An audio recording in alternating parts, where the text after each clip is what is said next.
Hello students, class 12 chapter 2 electrostatic potential and capacitance के MCQ. इससे पिछले वाले लेक्चर में मैंने आपको 80 तक एमसीक्यू करा दिए थे कंप्लीट। 81 से आगे कंटिन्यू करते हैं। Question number 81। A particle of mass m 2 kg and charge 1 microcoulomb is held at rest on frictionless horizontal surface at a distance of 1 meter from the fixed charges of 1 millicoulomb. If the particle is released, it will be repelled. The speed of the particle when it is at a distance of 10 meter from the fixed charge is choice रखी है। अभी एक बार और question read कर लेना मेरे साथ, जब मैं क्वेश्चन का डायग्राम वगैरह बनाऊंगा तब। ठीक है, स्टार्ट करते हैं 81 को। तो देखो क्वेश्चन में कह रहा है एक पार्टिकल है जिसका मास 2 kg है। तो देखो ये एक पार्टिकल है, इस पार्टिकल का मास जो है, मान लो ये पार्टिकल ए है, इस पार्टिकल का जो मास है m वो 2 ग्राम है, और जो चार्ज है वो Q1 मान लेते हैं, 1 माइक्रोकूलम चार्ज है।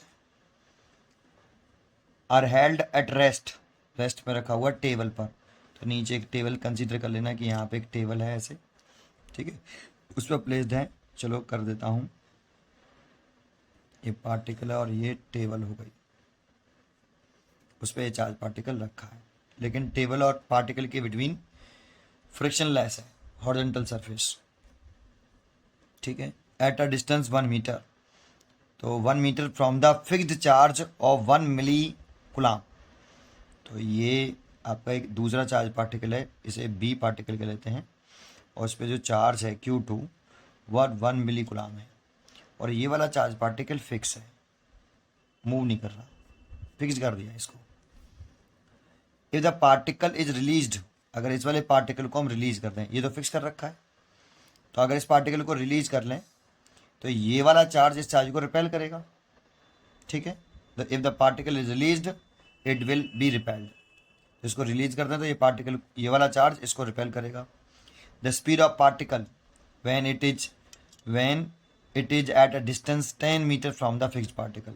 देखो पहले तो ये कितनी सेपरेशन पे थे, 1 मीटर की सेपरेशन पे थे पहले, ये 1 मीटर की सेपरेशन पर हैं ऐसे। ये फर्स्ट केस हो गया, देखो इतना। अभी मान लो ये फिक्स है, रिलीज नहीं किया, अगर ये भी फिक्स है, इसे रिलीज नहीं किया, रेस्ट में है अभी, रिलीज नहीं किया, तो ये फर्स्ट सिचुएशन हो गई। ठीक है, तो ये इनिशियल कंडीशन हो गया, फर्स्ट केस हो गया इसका। अब इसे रिलीज कर देंगे तो देखो फर्स्ट केस में तो यही है, नया डायग्राम बना रहा हूँ इसी के नीचे, ये फर्स्ट केस हो गया। देखो ये वाला पार्टिकल तो फिक्स है बी वाला, इस पर Q2 चार्ज है 1 मिली कुलाम, और ये वाला पार्टिकल को अगर हम रिलीज कर दें, पहले ये केस था रिलीज नहीं किया था, रेस्ट में था, अब इस पार्टिकल को रिलीज कर दें तो ये वाला चार्ज इस वाले चार्ज पर रिपल्सन फोर्स लगाएगा, और रिपल्सन फोर्स लगाया इसने इस पर, तो उस सिचुएशन में ये पार्टिकल मूव करने लगा, और इसकी वेलोसिटी, इनिशियली ये रेस्ट में था, पहले इनिशियली रेस्ट में था, जिस पर फोर्स लगा उसके इसे मोशन में आया, है ना, और मोशन में आया तो अब इसकी जब डिस्टेंस कितनी हो गई, 10 मीटर, इस वाले फिक्स्ड वाले चार्ज पार्टिकल से इसकी डिस्टेंस अगर 10 मीटर हो गई, तो उस वाले पॉइंट पर इस वाले पार्टिकल का, जिसका मास 2 ग्राम है, इसकी क्या पूछ रहा है आपसे, स्पीड पूछ रहा है, v पूछ रहा है, कितनी स्पीड से ये हो जाएगी इसकी speed. The speed of the particle when it is at distance of 10 metre from the fixed charge h। Question ये है, तो आपने पहले डायग्राम पे कॉन्सेंट्रेशन कीजिए। ये केस फर्स्ट है और ये केस सेकंड है। तो देखो इन दोनों चार्ज पार्टिकल के बीच में ये जो फोर्स लग रहा है, ये इलेक्ट्रोस्टैटिक फोर्स लग रहा है, और ये जो होता है ये कंजर्वेटिव फोर्स होता है। कैसा फोर्स होता है, कंजर्वेटिव फोर्स। और जानते हो जब कंजर्वेटिव फोर्स होता है तो सिस्टम की मैकेनिकल एनर्जी कांस्टेंट रहती है। अगर फोर्स कंजर्वेटिव नेचर का हो, पार्टिकल का मास कांस्टेंट रहे, तो उस सिचुएशन में पार्टिकल की energy, mechanical energy of particle remains constant, remains constant. तो देखो मैकेनिकल एनर्जी कांस्टेंट है, तो इस ये फर्स्ट केस में जो मैकेनिकल एनर्जी होगी और सेकंड केस में जो मैकेनिकल एनर्जी होगी वो इक्वल होगी। तो फर्स्ट केस की मैकेनिकल एनर्जी इनिशियल कह सकते हो आप इसे, और मैकेनिकल एनर्जी फाइनल कह सकते हो, ये कांस्टेंट रहेगी। तो इनिशियल मैकेनिकल एनर्जी कहें, दैट मीन्स इस वाली कंडीशन में कितनी मैकेनिकल एनर्जी है ना। तो मैकेनिकल एनर्जी का फॉर्मूला होता है काइनेटिक एनर्जी इनिशियल प्लस यहाँ पे इलेक्ट्रोस्टैटिक पोटेंशियल एनर्जी होगी, इलेक्ट्रोस्टैटिक पोटेंशियल एनर्जी है ना, E for electrostatic potential energy between two charges.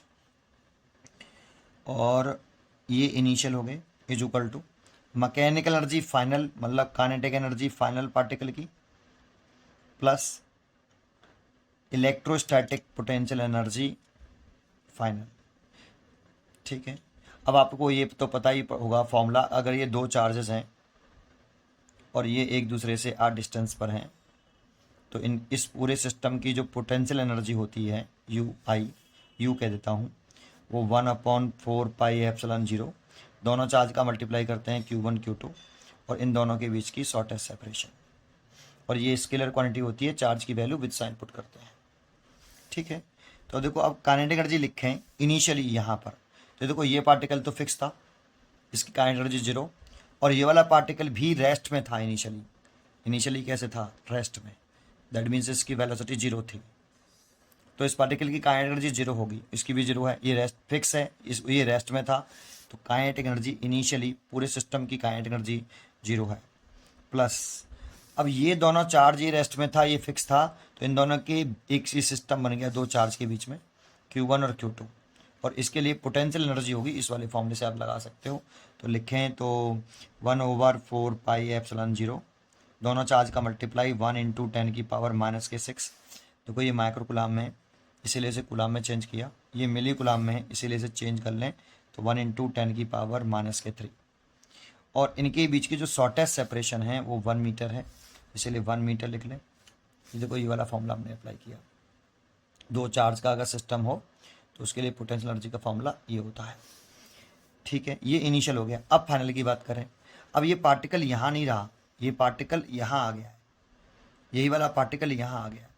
ठीक है, और अब ये पार्टिकल यहाँ पे, तो ये वाला तो अभी भी फिक्स है, ये वाला पार्टिकल तो अभी भी फिक्स है, लेकिन ये मोशन में है, कितनी स्पीड से मूव कर रहा है, v स्पीड से मूव कर रहा है ड्यू टू रिपल्सन, क्योंकि रिलीज कर दिया यहाँ से, तो ये 10 मीटर जब सेपरेशन हो जाएगी उसकी वेलोसिटी मैंने लेट कर ली है कितनी, v, यही आपसे पूछी है स्पीड।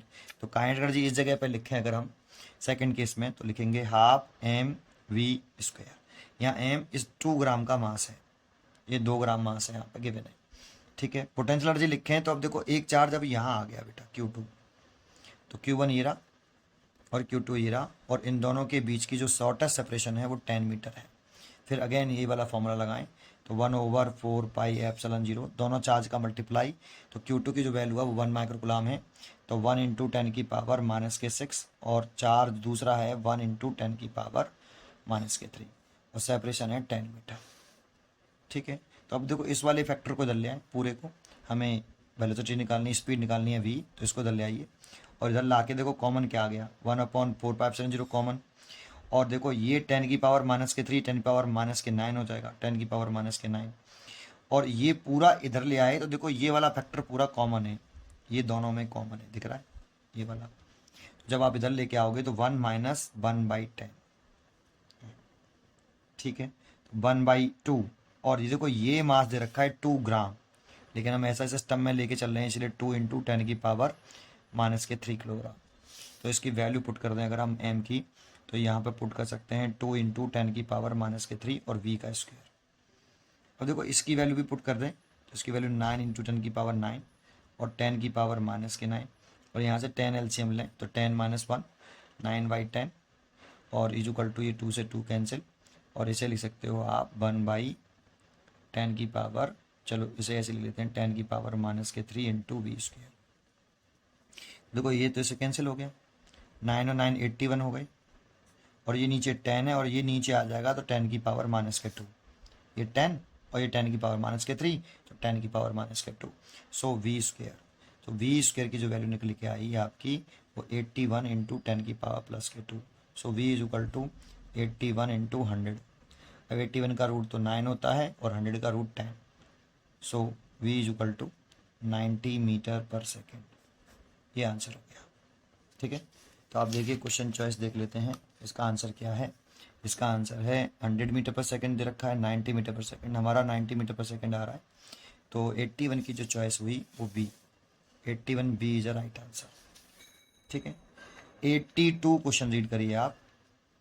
एक हॉलो चार्ज मेटल स्पीयर है, हैज रेडियस आर।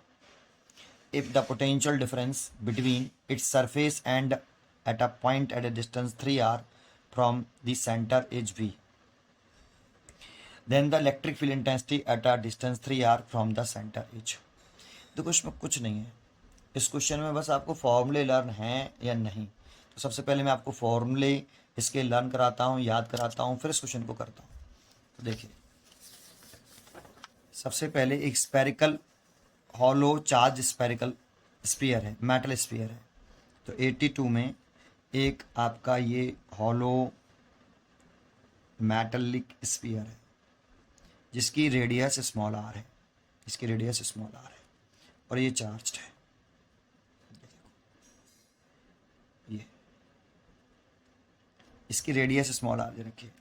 देखो 3 पॉइंट पर हम पोटेंशियल कैलकुलेट करते हैं, पोटेंशियल डिफरेंस नहीं, पोटेंशियल। तो देखो एक पॉइंट होता है आउटसाइड, जैसे ये पी पॉइंट इस समय आउटसाइड पर है। तो एक हम इलेक्ट्रिक पोटेंशियल निकालते हैं, इलेक्ट्रिक पोटेंशियल, पोटेंशियल डिफरेंस नहीं, पोटेंशियल। पोटेंशियल एक पॉइंट का होता है, पोटेंशियल डिफरेंस 2 पॉइंट्स का होता है। तो electric potential at point P, P point का पोटेंशियल। और ये पी पॉइंट कहाँ पे लाई कर रहा है बेटा, सबसे इंपॉर्टेंट वर्ड है आउटसाइड है, आउटसाइड। तो इस पॉइंट का पोटेंशियल अगर लेना है तो सेंटर से, इस पर अगर क्यू चार्ज कंसिडर कर लें तो इसके सेंटर से आउटसाइड पॉइंट तक की डिस्टेंस मैंने देखो लेट कर लेता हूँ एक्स है, कुछ भी लेट कर लो, एक्स लेट किया। तो आउटसाइड वाले पॉइंट पर देखो एक्स ग्रेटर है किससे, स्मॉल आर से। तो इस पॉइंट का जो पोटेंशियल होगा पी पॉइंट का वो 1/4πε0। अगर पॉइंट आउटसाइड है तो चार्ज तो क्यों लिख लीजिए आप, और आउटसाइड पॉइंट है तो सेंटर से आउटसाइड पॉइंट तक की डिस्टेंस आएगी, स्क्वायर नहीं होता इसमें पोटेंशियल में। और अगर इसी पॉइंट पर हमें इलेक्ट्रिक फील्ड इंटेंसिटी निकालनी होती ई पी, तो 1/4πε0 Q/x²। इसमें इंपॉर्टेंट है कि यहाँ डिस्टेंस कौन सी लिख रहे हैं, और उसके लिए पॉइंट है कि हम पोटेंशियल निकाल कहाँ रहे हैं, आउटसाइड निकाल रहे हैं, सरफेस पे निकाल रहे हैं, इनसाइड निकाल रहे हैं। अगर हम आउटसाइड निकालते हैं तो चार्ज तो स्फीयर का जो भी चार्ज होता है वो आ जाता है, और आउटसाइड अगर पॉइंट लाई कर रहा है जिस पॉइंट पर मैं पोटेंशियल या इलेक्ट्रिक फील्ड निकालना है, ये इलेक्ट्रिक पोटेंशियल निकाला है मैंने और ये इलेक्ट्रिक फील्ड इंटेंसिटी निकाली है। तो पोटेंशियल निकालना होता है सेंटर से आउटसाइड पॉइंट तक की डिस्टेंस हम लिखते हैं। तो यहाँ डिस्टेंस लिख लिए, यहाँ x² होता है, यहाँ x होता है। ठीक है, अगर दूसरा केस इसी में देखें कि अगर हमें इसी वाले केस में, फिर ये मैंने हॉलो मेटलिक स्फीयर बना लिया, इस पर क्यू चार्ज यूनिफॉर्मली डिस्ट्रीब्यूट है ऐसे, इस पर क्यू चार्ज है और ये सेंटर है आपका, और सॉरी ये डायग्राम गलत बना दिया, इसकी रेडियस स्मॉल आर है और इस वाले पॉइंट पे निकालना है, इस वाले पॉइंट पे निकालना है, दैट मीन सरफेस पे निकालना है। अगर हमें सरफेस पे निकालना होता है तो सरफेस पे जो पोटेंशियल होता है, मान लो अब इसे एस मान लेता हूँ, सरफेस वाला पॉइंट है इसीलिए वी एस। तो सरफेस पे जो पोटेंशियल का फॉर्मूला होता है 1/4πε0, चार्ज लिख देते हैं स्फीयर का कितना चार्ज है, और सेंटर से सरफेस तक की डिस्टेंस। आउटसाइड पॉइंट पे निकालते हैं तो सेंटर से आउटसाइड पॉइंट तक की डिस्टेंस, और अगर सरफेस पे निकालते हैं तो सेंटर से सरफेस तक की डिस्टेंस नीचे।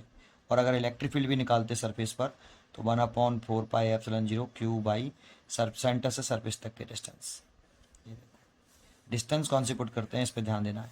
एक होता है इनसाइड अगर निकालते हैं, अगर फिर दोबारा से एक मेटलिक हॉलो मेटलिक स्फीयर ये बना लिया मैंने और इस पर क्यू चार्ज है क्यू, और अगर पॉइंट इसकी रेडियस स्मॉल आर है, अगर वो पॉइंट इनसाइड लाई कर रहा है, इनसाइड अगर इनसाइड लाई कर रहा है, जैसे ए वाला पॉइंट लाई कर रहा है इनसाइड, अब इस वाले पॉइंट को मैं एम कह देता हूँ, एम पॉइंट पे निकालना है पोटेंशियल, और ये से डिस्टेंस इसकी लेट कर लेता हूँ, क्या लेट करूँ, x1 मान लेता हूँ, चलो ठीक है। तो जानते हो इनसाइड अगर इलेक्ट्रिक फील्ड इंटेंसिटी इनसाइड 0 होती है, किसी भी पॉइंट पर इलेक्ट्रिक फील्ड इंटेंसिटी निकालोगे inside the hollow metallic sphere, सारा चार्ज के सरफेस पर है तब इतना। और जानते हो इनसाइड पोटेंशियल जो है वो 0 नहीं होता, इनसाइड जो पोटेंशियल है, इनसाइड किसी भी पॉइंट पोटेंशियल निकालोगे वो जीरो नहीं होगा। इनसाइड कैसा रहता है, कांस्टेंट। कितना रहता है इनसाइड किसी भी पॉइंट का पोटेंशियल, तो इनसाइड रहता है v सरफेस के बराबर। जितना सरफेस पर होगा उतना ही इनसाइड। इनसाइड में सेंटर भी आता है, सेंटर पर भी सरफेस के बराबर पोटेंशियल होता है। तो इनसाइड सभी पॉइंट का पोटेंशियल सेम रहता है, कांस्टेंट रहता है। किसके बराबर, सरफेस के। तो सरफेस का पोटेंशियल कितना है वो देख लो, तो 1/4πε0 क्यू ओवर सरफेस तक की डिस्टेंस। अब सरफेस तक की डिस्टेंस स्मॉल आर है ना कि एक्स, तो स्मॉल आर आएगी। यहाँ पे डिस्टेंस कौन सी आएगी, ये x1 नहीं आएगी बेटा, सरफेस तक की डिस्टेंस आएगी। सरफेस वाला पोटेंशियल लिखना है, तो केवल आपको इनसाइड वाले में तो ये ध्यान रखना सरफेस के बराबर होता है। बस आपको सरफेस पे निकालना है तो सेंटर से सरफेस तक की डिस्टेंस, और आउटसाइड निकालना है तो सेंटर से आउटसाइड पॉइंट तक की डिस्टेंस। मैंने आपको दोनों चीज़ बताई, इलेक्ट्रिक फील्ड और पोटेंशियल। चलो अगर आप पे कॉन्सेंट्रेशन नहीं हुआ हो तो वीडियो को पीछे से रिपीट करके पहले फॉर्मूले पर कंट्रोल करिए, फिर क्वेश्चन 82 करिए। अब देखो 82 बड़ा इजी क्वेश्चन है, कुछ नहीं है। अब क्वेश्चन 82 पढ़ते हैं, थोड़ा सा इसे फोल्ड कर लेता हूँ ऐसे। अब 82 पढ़ता हूँ, क्वेश्चन रीड करिए। एक हॉलो चार्ज मेटल स्फीयर है जिसकी रेडियस आर है। तो चलिए, एक हॉलो मेटलिक स्फीयर है जिसकी रेडियस स्मॉल आर है, ये रेडियस स्मॉल आर है। चार्ज है, अब चार्ज गिवन नहीं है तो लेट कर लेते हैं, इस पर चार्ज क्यू है। रेडियस गिवन थी लेकिन चार्ज गिवन नहीं है, क्यू। ये लेट कर लिया भाई, ठीक है, ये लेट कर लिया। अब पढ़िए, इफ द पोटेंशियल डिफरेंस, देखो अब पोटेंशियल डिफरेंस कह रहा है। हमने जो वैल्यू बताई है आपको, ये पोटेंशियल की बताई है, इलेक्ट्रिक पोटेंशियल। इलेक्ट्रिक पोटेंशियल एक पॉइंट का होता है, पोटेंशियल डिफरेंस दो पॉइंट के बिटवीन होता है। तो ये कौन से दो पॉइंट का पोटेंशियल डिफरेंस है वो देखना पड़ेगा। If the potential difference between its surface, तो एक तो सरफेस, तो ये सरफेस वाला पॉइंट हो गया, इसे एस मान लेते हैं। And at a point a distance 3r from the centre, देखो अब इसकी रेडियस r है तो सेंटर से 3r आउटसाइड ही चला जाएगा, सीधी सी बात है। ये अब पॉइंट आपका P है और इस सेंटर से कितनी डिस्टेंस पर है, ये 3r डिस्टेंस पर है। तो देखो इस S और P पॉइंट के बिटवीन पोटेंशियल डिफरेंस है V, है ना। तो यहाँ पे गिवन है, हमें गिवन है कि V क्या है, पोटेंशियल डिफरेंस है बिटवीन सरफेस, सरफेस मतलब S and point P, point P। तो इसलिए इसे लिख सकते हैं VS माइनस VP, क्योंकि ये पोटेंशियल डिफरेंस है। ये तो आपका पोटेंशियल डिफरेंस है, इसका नेम तो मैंने आपको बता ही दिया ये रहा। लेकिन VS का नेम है electric potential, electric potential at surface, at surface, minus VP का नाम है electric potential at point P point का पोटेंशियल, ठीक है। तो अब आपको सरफेस का पोटेंशियल निकालना है और P पॉइंट का पोटेंशियल पुट करना है, यहाँ रख दें। तो देखो सरफेस पर पोटेंशियल निकालना है ड्यू टू दिस चार्ज, तो सरफेस पर पोटेंशियल निकालते हैं तो उसका फॉर्मूला होता है 1/4πε0, है ना, 1/4πε0। चार्ज कितना है इसके सरफेस पर, Q, तो Q लिख देना है। और सेंटर से सरफेस तक की डिस्टेंस, तो सेंटर से सरफेस तक की डिस्टेंस स्मॉल r है, तो स्मॉल r माइनस 1/4πε0। चार्ज क्यू ही है, एक ही स्फीयर है, और सेंटर से P पॉइंट तक की डिस्टेंस, ये आउटसाइड पॉइंट हो गया। और जब आउटसाइड पॉइंट होता है तो सेंटर से आउटसाइड पॉइंट तक की डिस्टेंस लिखते हैं जो कि 3r है, तो 3r। इसमें से तो आप अब सॉल्व करना चाहो तो इसमें से देखो 1/4πε0 q by small r common ले लेंगे तो 1 माइनस 1/3, और इसे और आगे सॉल्व करें तो देखो 3 में से 1 गया 2/3, तो 2/3 1/4πε0 क्यू बाई स्मॉल r, ठीक है। अगर इसको और आगे सॉल्व कर रहे हैं तो देखो आप यहाँ से इसी क्वेश्चन को देखें तो इसमें से आप इसकी वैल्यू निकाल लो यहाँ से, तो 1/4πε0 क्यू बाई r क्यों निकाली बताता हूँ। देखो ये v है, तो अगर इसकी वैल्यू निकालोगे तो इस 3 का मल्टीप्लाई इसमें हो जाएगा, तो ये 3v हो जाएगा डिवाइड बाई 2, तो इसकी वैल्यू निकल आएगी। लेकिन पूछा क्या है उस पर अगर हम ध्यान दें तो फाइंड क्या करना है हमें, तो फाइंड करना है आपका, कहाँ है क्वेश्चन, ये रहा। Then electric field intensity at a distance 3r from the centre, centre से 3r डिस्टेंस पर, इस वाले पॉइंट पर इलेक्ट्रिक फील्ड इंटेंसिटी पूछ रहा है। तो ये पॉइंट आउटसाइड है, और आउटसाइड होता है तो डिस्टेंस जो लिखते हैं सेंटर से आउटसाइड पॉइंट तक की डिस्टेंस लिखते हैं। देखो इलेक्ट्रिक फील्ड मैंने बताया मैंने आपको भी।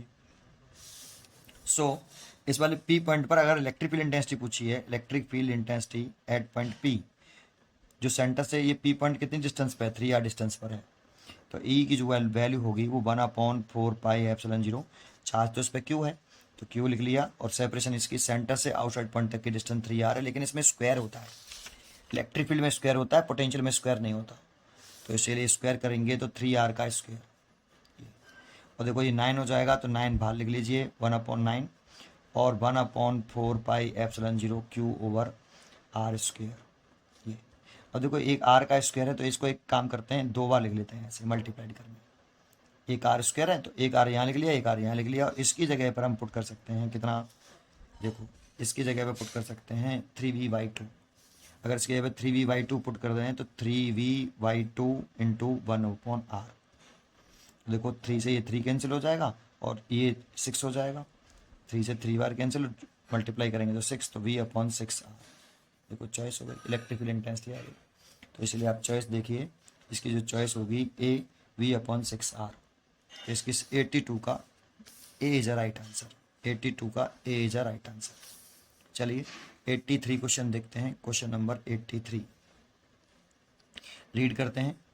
When a charge 3 coulomb is placed a uniform electric field, it experiences a force 3000 Newton. The potential difference between 2 points separated by a distance 1 centimeter within this field is। तो शुरुआत करता हूँ दोबारा से, क्वेश्चन आपने रीड कर लिया, एक बार और रीड करके डायग्राम बनाते हुए रीड करेंगे। वैल्यू लिखते हैं, When 3 coulomb charge placed uniform electric field। तो पहले एक यूनिफॉर्म इलेक्ट्रिक फील्ड बना लो भाई, यूनिफॉर्म इलेक्ट्रिक फील्ड बना लिया। ये देखो मैंने एक यूनिफॉर्म इलेक्ट्रिक फील्ड बना लिया। अब इस यूनिफॉर्म इलेक्ट्रिक फील्ड की वैल्यू हमें गिवन है, नहीं गिवन है, चलो कोई बात नहीं। 3 कूलाम चार्ज है इस इलेक्ट्रिक फील्ड में प्लेस्ड है, तो यहाँ पे एक 3 कूलाम का चार्ज है ये रहा, और इसमें भी प्लेस्ड है। जैसा कि हम जानते हैं कि जब कोई चार्ज पार्टिकल इलेक्ट्रिक फील्ड में प्लेस्ड होता है तो उस पर एक फोर्स लगता है, इलेक्ट्रिक फोर्स लगता है, ये इस पर इलेक्ट्रिक फोर्स लगा QE। और लेकिन यहाँ पे इलेक्ट्रिक फोर्स की वैल्यू उसने गिवन है कितनी, 3000 न्यूटन।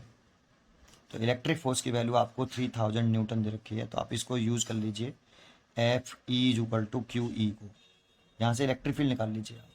तो Fe की वैल्यू तो आपको 3000 दे रखी है, चार्ज की वैल्यू 3 कूलाम, और इलेक्ट्रिक फील्ड निकालना है, तो इलेक्ट्रिक फील्ड आ गया 1000 न्यूटन पर कूलाम। ठीक है, अब इलेक्ट्रिक फील्ड तो निकले आया। अब क्या कह रहा है क्वेश्चन में कि इलेक्ट्रिक फील्ड की वैल्यू मालूम पड़ गई, फिर कह रहा है कि the potential difference between 2 points separated by distance 1 metre within this field. इसी फील्ड में 2 पॉइंट्स हैं, एक ये रहा और एक पॉइंट ये रहा।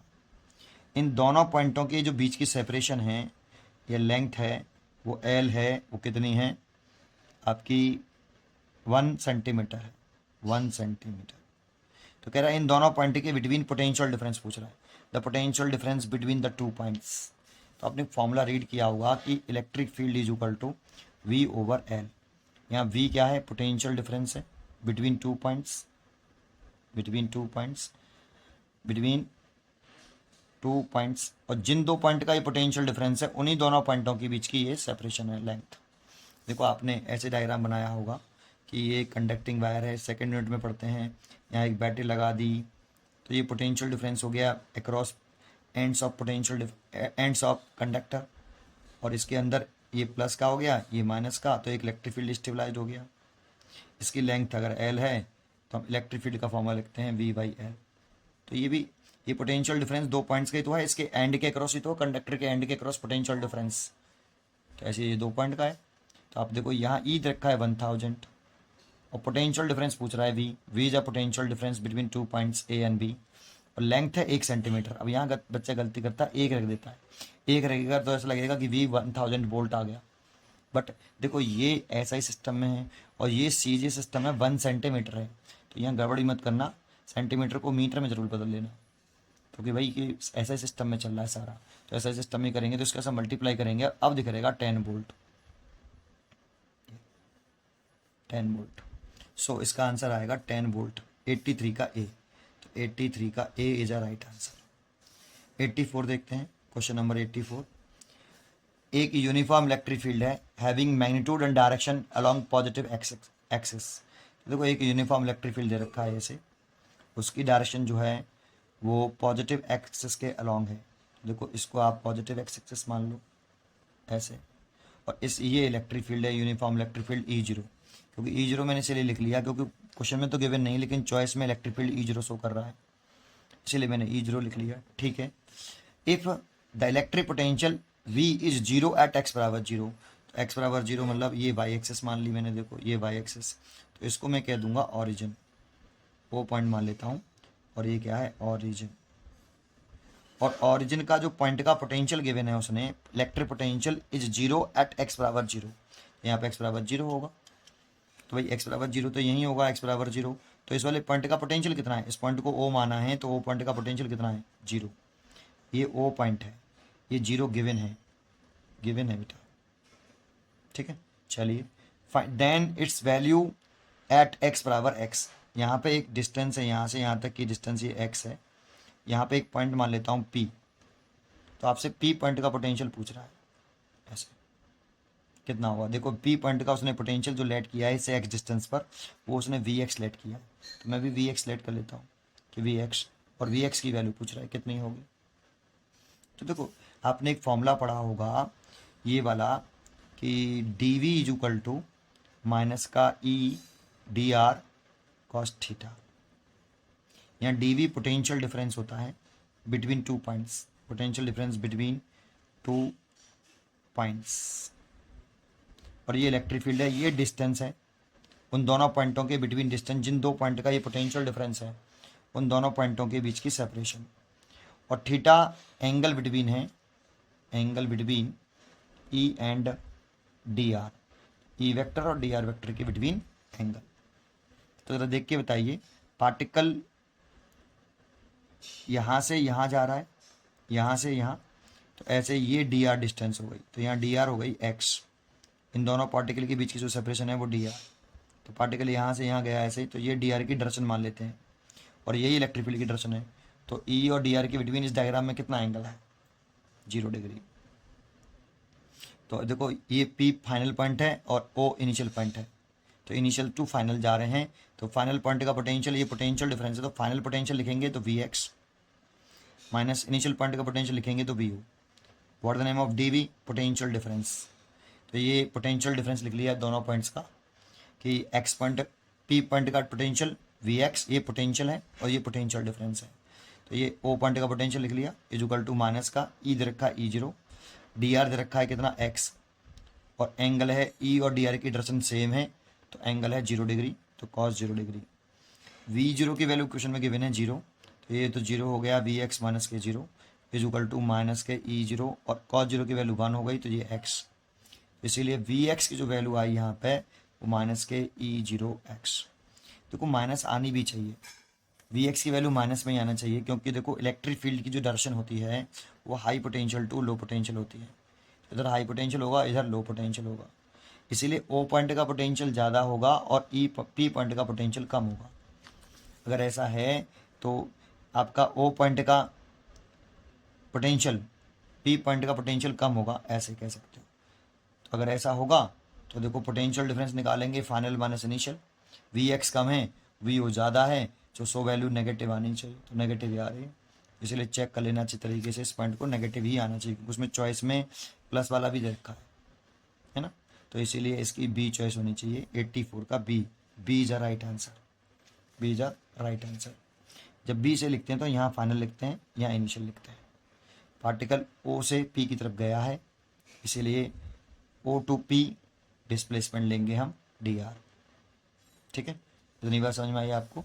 तो ये क्वेश्चन नंबर 85 क्वेश्चन चलते हैं। तो देखो 85 क्वेश्चन यहाँ जो डायग्राम दे रखे हैं ना, ये फिगर रॉन्ग दे रखे हैं, फिर भी आप एक बार डायग्राम देख लीजिए रॉन्ग क्या है, मैं बता दूंगा आपको। अब metallic shell has a point charge Q kept inside a cavity. तो ये मेटालिक सेल है, जो यहाँ पे दिख रहा है ना, ये वाला पॉइंट, यहाँ पर एक चार्ज रखा है सेंटर पर, ये हॉलो स्फीयर है, यहाँ पे आपका एयर, ये जो लाल लाल दिख रहा है, रेड रेड वाला पोर्शन दिख रहा है, ये मेटल का है, ये रेड, ये वाला सरफेस तो ये तो रेड वाला जो पोर्शन है वो मेटल है, लेकिन जो वाइट पोर्शन है बिटवीन वो हॉलो है, केविटी है वहाँ पर, एयर केविटी, एक केविटी है, आपकी केविटी बोल सकते हो, इनसाइड आ केविटी, उसी में यहाँ पर इस जगह पर एक चार्ज प्लेस्ड है। ठीक है, which of the following diagram correctly represented the electric lines of force, इसमें से कौन सा डायग्राम करेक्टली है। तो पहले मैं थोड़ी सी प्रॉपर्टियाँ बता दूँ, फिर कौन सा करेक्ट है वो चेक करेंगे। कैसे चेक करते हैं, प्रॉपर्टियाँ मालूम होनी चाहिए। देखो इस क्वेश्चन के लिए आपको कौन कौन सी इलेक्ट्रिक फील्ड लाइंस की प्रॉपर्टी मालूम होनी चाहिए। पहली, जानते हो कोई भी कंडक्टिंग मटेरियल है इलेक्ट्रोस्टैटिक कंडीशन में, जब उसमें कोई करंट फ्लो नहीं कर रही है तब कोई कंडक्टिंग मटेरियल हो जब उसमें कोई करंट फ्लो नहीं कर रही हो, उसको बोलते हैं इलेक्ट्रोस्टैटिक कंडीशन। तो उसके inside electric field intensity zero होता है। तो देखो ये कंडक्टिंग मटेरियल है, ये वाला है ना, तो इसके इनसाइड ये पूरा ये कंडक्टर है आपका, कंडक्टिंग मेटल है ये पूरा मेटल। तो इसके इनसाइड किसी भी पॉइंट पर आप इलेक्ट्रिक फील्ड इंटेंसिटी देखोगे, जैसे इस वाले पॉइंट की बात कर रहा हूँ, तो इस वाले पॉइंट पर इलेक्ट्रिक फील्ड इंटेंसिटी जीरो होगी। लेकिन कब, जब कंडक्टिंग मटेरियल में कोई करंट कंडक्ट नहीं कर रही है तब, इलेक्ट्रोस्टैटिक कंडीशन में या इलेक्ट्रोस्टैटिक इक्विलिब्रियम में इस वाले पॉइंट पर इलेक्ट्रिक फील्ड इंटेंसिटी जीरो होती है एक। और जहाँ इलेक्ट्रिक फील्ड इंटेंसिटी जीरो होती है वहाँ इलेक्ट्रिक फील्ड लाइंस प्रेजेंट नहीं होती हैं। तो इस कंडक्टिंग मटेरियल के इनसाइड कोई भी इलेक्ट्रिक फील्ड लाइंस प्रेजेंट नहीं होगी, इलेक्ट्रिक फील्ड लाइंस नहीं होनी चाहिए। देखो अब इस क्वेश्चन में जो दे रखा है, जैसे आपको देखो इस पहले वाले क्वेश्चन में electric field lines conducting red वाले पोर्शन में से कंडक्टिंग लाइंस चल रही हैं, अंदर से जा रही हैं। यहाँ पे electric field lines conducting material में प्रेजेंट है, यहाँ पे भी इलेक्ट्रिक फील्ड लाइंस प्रेजेंट है। देखो इसमें प्रेजेंट नहीं है और इसमें भी प्रेजेंट है। देखो इस वाले में यहाँ प्रेजेंट कर दी ये रही, लेकिन इसमें प्रेजेंट, इसमें भी प्रेजेंट कर दी। देखो यहाँ केवल इसमें प्रेजेंट नहीं है, दिख रहा है, केवल इसमें प्रेजेंट नहीं है इनसाइड। अभी एक प्रॉपर्टी बता रहा हूँ मैं आपको। तो देखो ये तो पॉसिबल ही नहीं है, इसमें यहाँ प्रेजेंट कर दिया इस जगह पर ही, यहाँ पर प्रेजेंट नहीं है। यहाँ पर देखो इलेक्ट्रिक लाइन नहीं दिखा रहा है, कंडक्टिंग मटेरियल के अंदर नहीं दिखा रहा है इस जगह पर, लेकिन यहाँ दिखा रहा है, शो कर रहा है। तो ये तो पॉसिबल नहीं, ये भी पॉसिबल नहीं, इसमें नहीं शो कर रहा, अभी मैं बोल नहीं रहा उसके बारे में कुछ, और इसमें शो कर रहा है, देखो ये है ना। तो एक प्रॉपर्टी, जहाँ इलेक्ट्रिक फील्ड नहीं होता वहाँ आपका इलेक्ट्रिक फील्ड लाइंस भी प्रेजेंट नहीं होती हैं एक। दूसरा, इलेक्ट्रिक फील्ड लाइंस हमेशा सरफेस के, कंडक्टिंग मटेरियल के सरफेस के एंटर करती हैं तो परपेंडिकुलर, और लीव करती हैं तो परपेंडिकुलर। जानते हो अगर ये चार्ज सेंटर पर रखा होता है, एग्जैक्ट सेंटर पर रखता होता, ये केविटी है और यहाँ चार्ज सेंटर पर रखा होता, तो इलेक्ट्रिक फील्ड लाइंस बिल्कुल रेडियल होती अगर सेंटर पर निकल रखता होता ऐसे। लेकिन जो लाइंस हैं वो आपकी किस में एंटर नहीं करेंगी बेटा, कंडक्टिंग मटेरियल में नहीं होंगी। अगर ये पॉजिटिव है तो रेडियली आउटवर्ड होंगी ऐसे, यहाँ पे तो होंगी, यहाँ नहीं होंगी, इस जगह पे एंटर नहीं करनी चाहिए, है ना। देखो ब्लैक पेन से बनाऊँ, यहाँ पे होंगी और यहाँ नहीं, यहाँ पे नहीं होंगी, यहाँ होंगी। जैसे यहाँ बनाऊँ, यहाँ तक तो होंगी, फिर इसके बाद यहाँ पे नहीं होंगी, छोड़ देंगे, फिर ऐसे रेडियल आउटवर्ड होंगी। लेकिन ऐसा कब होता है, जब ये सेंटर पर रखा होता है एग्जैक्टली, क्योंकि सेंटर पर रखा होता है तो इलेक्ट्रिक फील्ड लाइंस अपने आप ही सरफेस के कैसे हो जाएंगी, परपेंडिकुलर हो जाएंगी बेटा। सेंटर से पास होने वाली लाइन हमेशा, अगर कोई सर्कल है, आपने प्रॉपर्टी पढ़ी होगी, तो अगर ये सर्कल है उसके सेंटर पर, सेंटर है, यहाँ से एक रेडियस बनाते हैं तो इस जगह पे एक टेंजेंट ड्रॉ करते हैं तो वो हमेशा 90 डिग्री होता है, ये परपेंडिकुलर अपने आप हो जाती है। तो electric field lines conducting material के सरफेस के परपेंडिकुलर होती है। लेकिन इसमें क्वेश्चन में क्या है कि जो आपका ये जो दे रखा है, इसमें जो केविटी में चार्ज रखा है ना, वो सेंटर पे नहीं रखा है, यहाँ रखा है कुछ, तो ये रेडियली नहीं हो सकती बेटा, क्योंकि यहाँ से तुम रेडियली बनाओगे तो ये तो परपेंडिकुलर हो गई, ठीक है, चलो ये वाली भी परपेंडिकुलर हो गई, ठीक है। लेकिन यहाँ से अगर तुम ये वाली बनाओगे तो ये परपेंडिकुलर नहीं हो सकती किसी कीमत पर इस जगह पर सरफेस पर, क्योंकि सेंटर से जो लाइन जाती है वही इस जगह पर परपेंडिकुलर हो सकती है बेटा, ये वाली परपेंडिकुलर हो ही नहीं सकती। तो रेडियली आउटवर्ड नहीं बन सकती बेटा, बिल्कुल स्ट्रेट नहीं बना सकते आप, ठीक है नहीं, क्योंकि इलेक्ट्रिक फील्ड लाइन सरफेस के परपेंडिकुलर होनी चाहिए।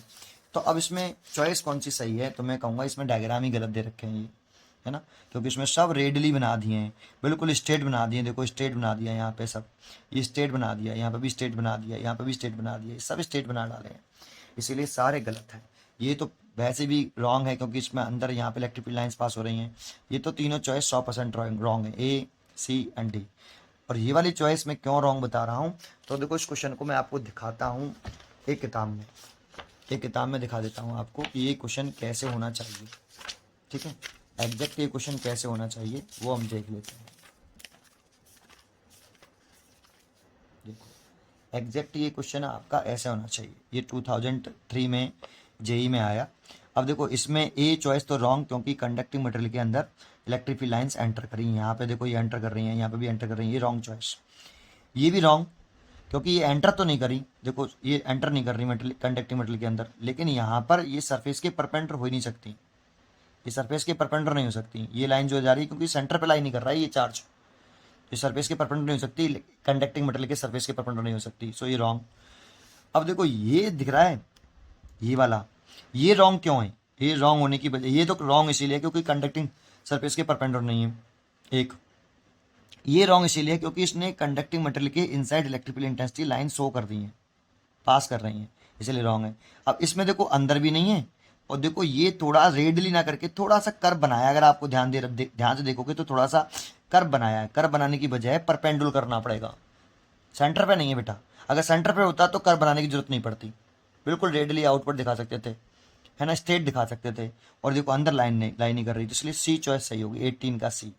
और 18 का सी है, देखो मैं आपको आंसर भी दिखा देता हूँ कि 19 है, सॉरी 19 का सी, ये क्वेश्चन 19 है, 19, तो 19 का सी देख लेते हैं, तो 19 का सी इज अ राइट आंसर। देखिए आपको आंसर दिखा, ये दिख गया 19 का सी, 19 का सी इज अ राइट आंसर। ठीक है, चलिए तो हम इस क्वेश्चन को बंद, किताब को बंद कर देते हैं और हम वापस आते हैं यहाँ।